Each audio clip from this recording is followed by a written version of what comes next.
તો મિત્રો આજે વાત કરીએ લાલ ટીપા વિશે. એટલે લાલ ટીપા બાળકોને આપવા જોઈએ કે નહીં. લાલ ટીપા એટલે આવા ટીપા કે જેની ઉપર સિપ્રોહિપ્ટેડિન લખેલું હોય છે.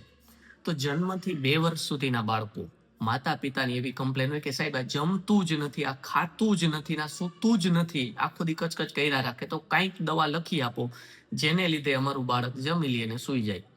એટલે તમને ખબર છે કે ભાઈ જમવાની અને સુવાની આમ તો કોઈ દવા નથી હોતી, આ બધી વસ્તુ કુદરતી છે.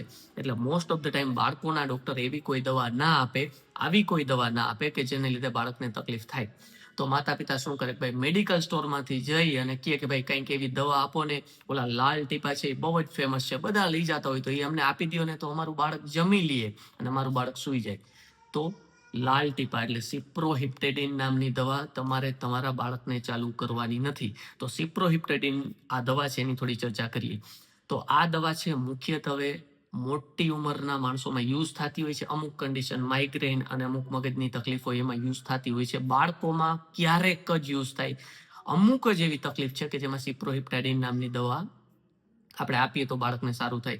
એ પણ ડોક્ટર સરખું ચેક કરી બધા રિપોર્ટ કરાવીને પછી એમ લાગે કે આ દવા આપવી પડશે તો જ દવા આપતા હોય છે. હવે થાય છે કેવું, આ સિપ્રોહિપ્ટેડિન નામની દવા છે જેની આડઅસર હોય, એની 2 આડઅસર છે કે ભૂખ વધારે લાગે ને ઊંઘ વધારે આવે.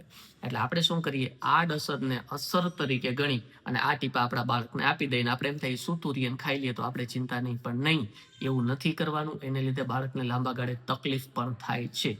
તો સિપ્રોહિપ્ટાડિન નામની દવા, લાલ ટીપા તમારા બાળકને ક્યારેય નથી આપવાની. તમે જસ્ટ વિચાર કરો કે આપણા બાળકને કંઈક એવું આપીએ કે દવાની આડઅસર આવે ને આપણા બાળકને સારું થાય, એવું કરાય કે નહીં?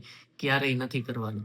આપણે આપણામાં ક્યારેય એવું કરતા નથી. તમે વિચારો, તમે ક્યારેય એવી દવા લેશો કે એની આડઅસર આવે અને આપણે સારું થઈ જાય? તો આપણા બાળકને આપણે મદદ ન કરી શકીએ તો કાંઈ વાંધો નહીં, પણ એને નુકસાન ન થાય એનું ખાસ ધ્યાન રાખવાનું છે. લાલ ટીપા નથી લેવાના. Thank you.